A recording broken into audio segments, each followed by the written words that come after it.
Ya, Anda kembali bersama kami di CNN Indonesia Newsroom. 4 fraksi Dewan Perwakilan Rakyat Daerah atau DPRD DKI Jakarta memutuskan untuk walk out atau keluar dari ruangan setelah melayangkan protes dan kritikan dalam rapat paripurna pengesahan Rancangan Peraturan Daerah atau Raperda Pertanggungjawaban Pelaksanaan Anggaran Pendapatan dan Belanja Daerah P2 APBD tahun 2019. Dan untuk mengetahui informasi selengkapnya, kami telah terhubung melalui Zoom dengan anggota DPRD DKI Jakarta dari Partai Solidaritas Indonesia, Mas William Aditya Sarana. Mas William, selamat sore. Selamat sore. Ya, fraksi dari PSI ini menjadi salah satu yang melakukan walkout. Apa protes atau kritik PSI atas laporan P2 APBD dari Gubernur DKI ini? Baik. Benar bahwa kami adalah salah satu fraksi yang menolak laporan pertanggungjawaban Gubernur. Karena yang pertama, kami tidak disediakan data yang lengkap berupa file Excel untuk menyisir anggaran di tahun 2019.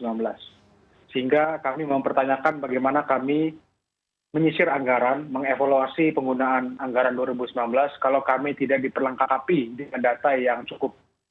Yang kedua adalah kami menemukan bahwa ada temuan di Dinas Pemadam Kebakaran bahwa ada salah satu alat pemadam kebakaran yang selisihnya cukup jauh dibandingkan negara-negara lain dengan spesifikasi yang sama. Ada selisih sekitar 4 miliar rupiah di alat pemadam kebakaran yang dibeli oleh Dinas Kulkarmat. Jadi kami melihat ada dugaan yang semestinya diperhatikan dan itu juga menjadi temuan oleh BPK sebesar 800 sekian rupiah ada selisih yang dimana dinyatakan memang barangnya dibeli terlalu mahal. Yang ketiga, kami juga seperti fraksi-fraksi lain melihat bahwa aspirasi reses kami tidak diakomodir dengan baik. Tentunya kami sebagai wakil rakyat tahu betul apa aspirasi rakyat, kami tahu apa kebutuhan rakyat, tapi sayangnya tidak diakomodir sama sekali oleh Pemprov DKI Jakarta. Oleh karena itu, kami dari fraksi PSI memutuskan untuk walkout dan menolak laporan pertanggungjawaban Gubernur. Ya, Mas William, itu tadi sudah dilakukan reses dan Anda menganggap bahwa DPRD tidak mengakomodir dengan baik hasil reses tersebut agar kedepannya nanti tidak ada hal yang terulang seperti ini lagi. Apa kemudian akan dilakukan oleh PSI? Ya, kami tentunya tidak mau ini terulang lagi. Sehingga kami menginginkan nantinya pada pertanggungjawaban anggaran tahun 2020, segala hal yang sudah menjadi concern dari PSI dan fraksi-fraksi lain diharapkan untuk dipenuhi. Karena ini bisa menjadikan salah satu dasar untuk melakukan hak angket kalau menurut saya.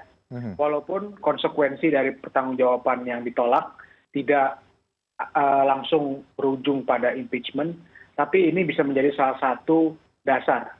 Karena kalau 2/3 anggota DPRD setuju untuk melakukan hak angket misalnya, ini bisa berujung tidak baik. Sehingga kami menginginkan nantinya dalam pelaporan pertanggungjawaban tahun 2020, ini bisa berlangsung dengan smooth dan semua concern yang sudah dinyatakan PSI pada tahun ini itu diakomodir nanti ketika laporan pertanggungjawaban tahun 2020 tahun depan.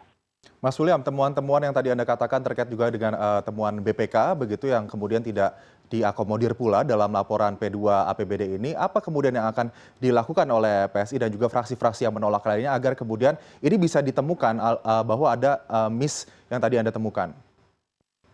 Ya, tentunya kami sekarang sedang berjuang agar aspirasi reses kami setidaknya diakomodir pada anggaran perubahan tahun 2020 ini.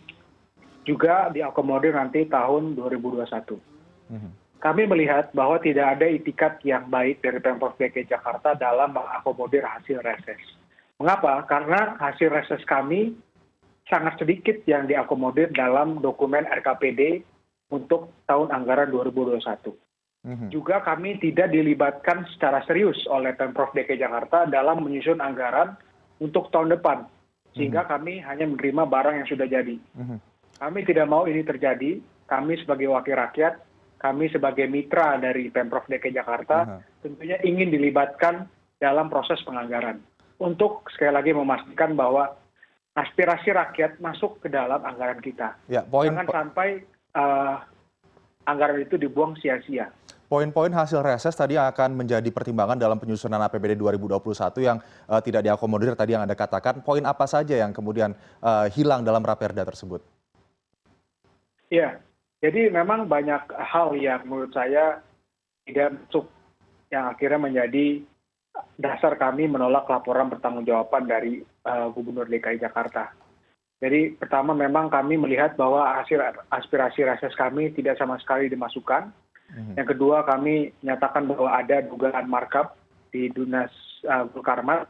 Dan satu lagi kami juga melihat bahwa adanya tidak diberikan data kepada kami dalam kami mengevaluasi anggaran tahun 2019. Jadi inilah sebenarnya 3 alasan utama mengapa kami menolak laporan pertanggungjawaban gubernur. Kami berharap ini tidak terjadi lagi ketika mempertanggungjawabkan anggaran tahun 2020. Baik, Mas William, ini sepertinya aksi walkout tidak berjalan mulus begitu, tujuan yang diinginkan tidak tercapai karena sebetulnya memang tetap diketuk palu oleh DPRD DKI Jakarta untuk menyetujui P2 APBD tersebut. Kemudian apa yang akan dilakukan oleh PSI dan juga 3 fraksi lainnya juga ikut melakukan aksi walkout pada rapat tersebut? Ya, jadi begini. Gubernur harus melihat bahwa keluarnya 30 anggota DPRD DKI Jakarta dari 4 fraksi adalah sebagai suatu tindakan yang sangat serius. Kenapa? Karena kalau misalnya angka 30 orang tersebut bertambah misalnya menjadi 50, menjadi 60, bahkan sampai 70 orang, hal itu bisa berakibat pada lengsernya gubernur. Kalau misalnya kami menjadikan dasar penolakan laporan pertanggungjawaban ini sebagai salah satu dasar kami untuk mengajukan hak angket. Karena pada ujungnya adalah pertanggungjawaban gubernur terhadap masyarakat DKI Jakarta yang diwakilkan oleh DPRD DKI Jakarta. Jadi ini adalah suatu peringatan yang keras kepada Gubernur DKI Jakarta untuk sekali lagi mengakomodir aspirasi rakyat dengan memasukkan aspirasi reses kami dalam anggaran DKI Jakarta. Dan tentunya jangan lagi ada data yang ditahan-tahan tidak diberikan kepada anggota DPRD. Tentu sekarang tidak ada konsekuensi serius karena hanya 30 orang. Tapi misalnya di tahun 2021 ketika mempertahankan anggaran 2020, angka 30 orang itu bertambah, maka ini akan konsekuensi yang bisa sangat-sangat serius. Baik. Bahkan bisa lengser sebelum akhir jabatan. Baik. Baik, Mas William Aditya Sarana, ini anggota DPRD dari DKI Jakarta. Terima kasih sudah bergabung bersama kami sore ini. Selamat sore. Terima kasih.